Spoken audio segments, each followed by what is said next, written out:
I guess in this video I'm going to start off by mentioning that there's not going to be any visual recording of me in this. It's just going to be audio. Partly because I also feel like if you click off of this because you can't see me, you're most likely not going to have the attention or the will to grasp what I'm trying to explain anyway. So you might as well not waste each other's time, with all due respect. But I guess in this video I'll start off by explaining the 6 stages of consciousness, and with consciousness in the middle first, and then I'll go from that to the lower 3 stages of consciousness, and then the higher 3 stages of consciousness. Partly because I feel like most of us will be able to identify with the lower 3 stages of consciousness than the higher 3, so it'll be easier to hopefully understand the higher 3 stages of consciousness after I explain the lower 3, because luckily the lower 3 are qualitatively the same as the higher 3. So really pay attention to some of the details when I explain the lower 3, because they are very much so alike in the top 3. So at the base in that center you have consciousness, right? And that's personal. It's personal because you are conscious in it and what you are doing. You are present in that. And then below that, you have unconscious action, the unconscious mind, right? And this is impersonal. Impersonal. Keep this in mind. It's impersonal because you are not conscious in what you're doing. So, like I've explained before in my other videos, when you go to reach for your coffee or your wallet, or when you're just talking and you're rambling around and you're not really present with what you're doing, you're not conscious in it, that's the unconscious action. It's impersonal.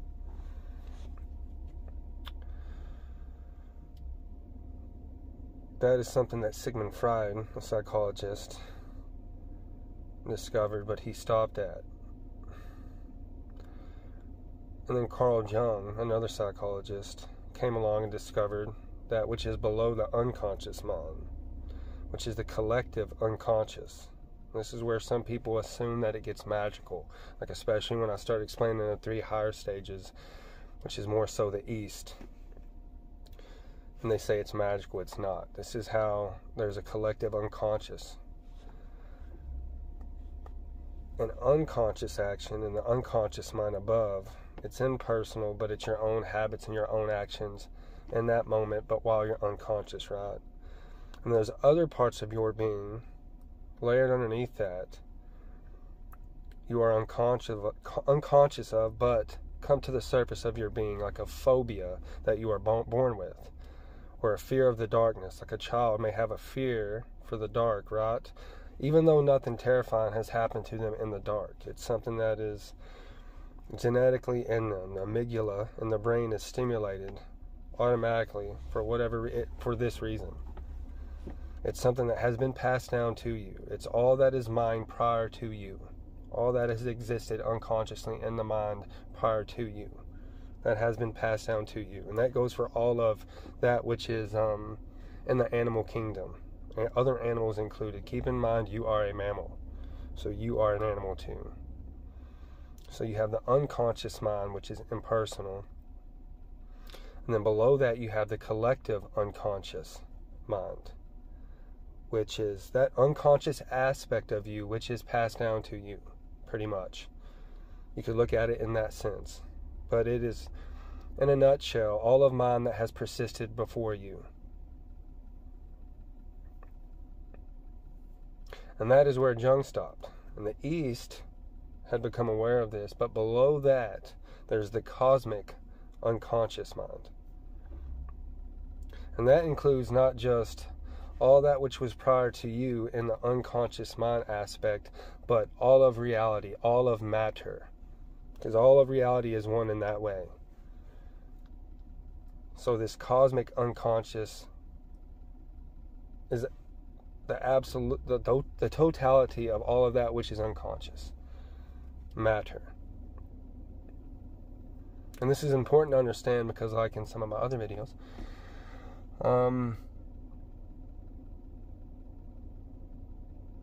all of reality is less or more Just like how I explained temperature is lesser or more degrees of the same one phenomenon. All of reality is like that, especially and including consciousness and unconsciousness.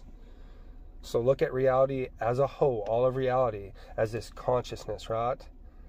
But then there's also that absence, that other polarity, lesser or more degrees within this whole, that which is unconscious, matter, the things that you think are unconscious, like matter. So within the whole, there is that which is totally unconscious and that which is totally conscious. Lesser or more degrees of the same one phenomenon, consciousness.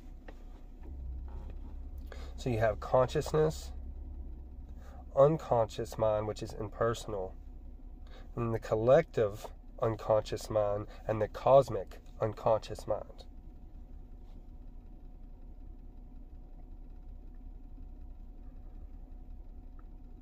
Above consciousness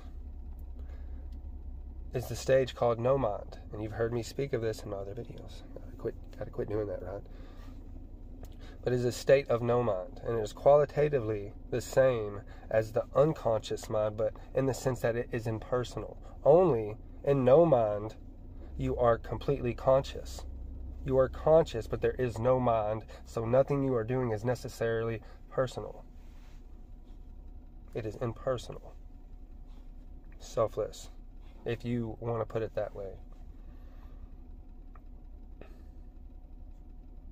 So in that state of no mind, you have found the ability to silence your mind and have no thoughts. Your thoughts and your senses are silent.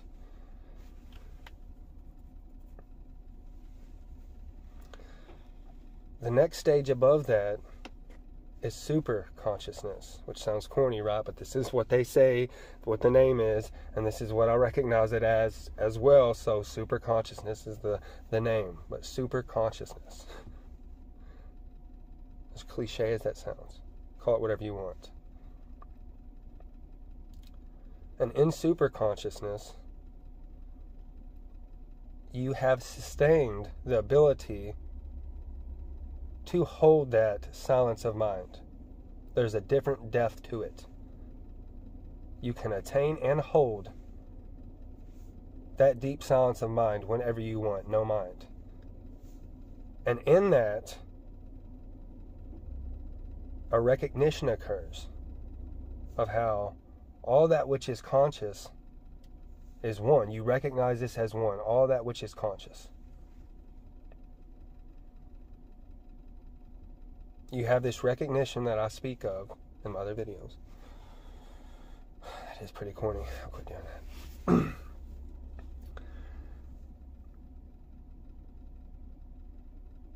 And the ability to hold your mind silently is sustained, not crystallized, and neither is this recognition necessarily yet.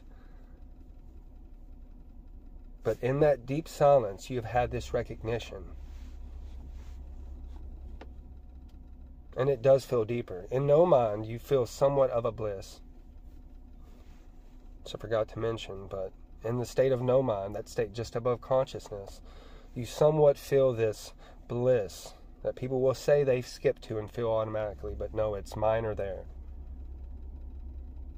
And a lot of meditators will stop at no mind. They will think they have touched what everyone is talking about, but no mind is not the end. Above that is super consciousness, where you have sustained the ability to hold a silent mind, and have had this recognition that is deep and real. It's not like reality changes. It's like if I were to point up at the stars and say, hey, do you see that dolphin shape in the stars? And at first you may not recognize the pattern in the stars, right? But then in this openness of mind, you just recognize, oh, the dolphin, I see it. You recognize the dolphin-shaped pattern in the stars. In this deep silence, all that you can see, you recognize as one, as a whole. All that is conscious, you recognize that as whole, as one.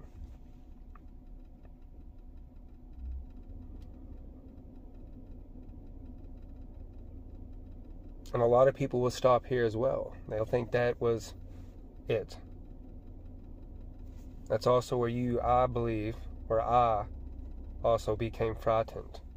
Because in this stage, your ego is still there. I've never said that my ego is gone, to clarify that.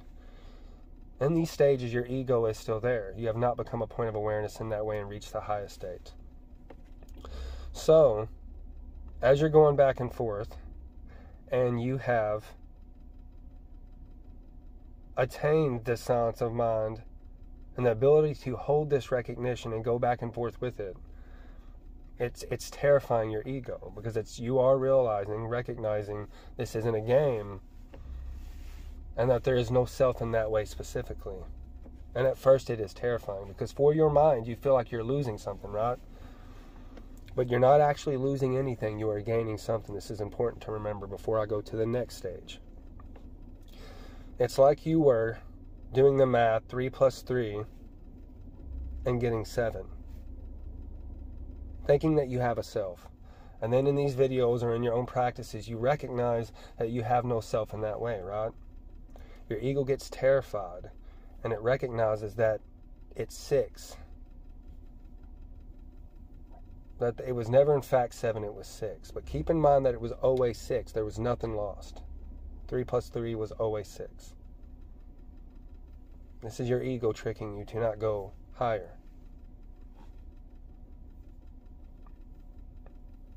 Because the next stage is cosmic consciousness, where not only have you sustained that ability to be utterly present, this deep silence within your being, that others will almost feel in a therapeutically way when they are around you.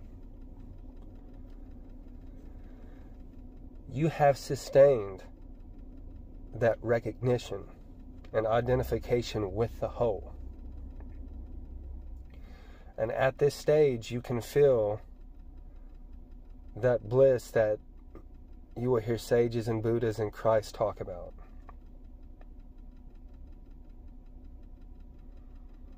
If you want it from a scientific perspective, I guess it's after fully identifying with the whole and maintaining that, and totally identifying with the whole, there's just no way for your brain to go back to reacting to absences within you, like fear, anxiety, worry. That is so much so gone that your brain is continuously giving you that feeling of openness and bliss.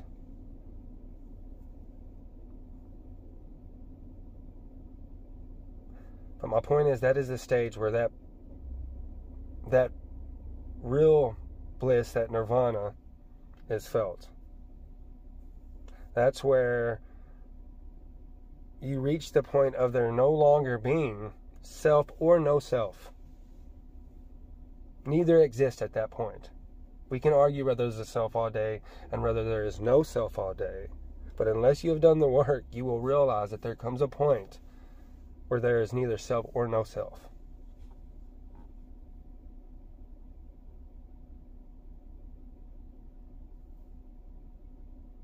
So you have the 3 stages above consciousness and the 3 stages below consciousness. None of this is magic. The East come to the 3 stages first because they were studying their meditators, people with a healthy mind. So they were able to go up and know the below, because in order to know upwards, you also have to know below. The West, Jung, Sigmund, they were studying the sick, the ill. So, of course, naturally, they're going to come upon the 3 lower stages of consciousness: the unconscious mind, the collective unconscious, and the cosmic unconscious mind. Which isn't to make the West seem weak in any way, because remember, in order to know what is, you first have to know what is not. So maybe with the East finding what is first and the West finding what is not first,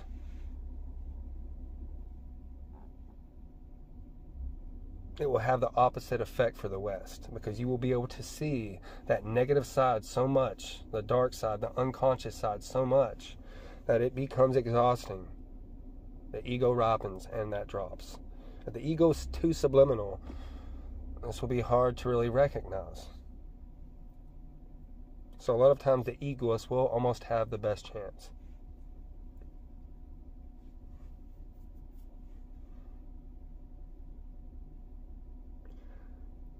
If you have any questions, comment. And if your comment is pretty relevant and is going to make people think, I will mention it in the next video with a response, or just mention it. But that is the 6 stages of consciousness, and if I need to, I will also make another video kind of going in more depth to each of those stages, below and above, because there's a lot more to it than that. But it's already complicated in a sense, and simply complicated in a sense, so I'll just leave it at that.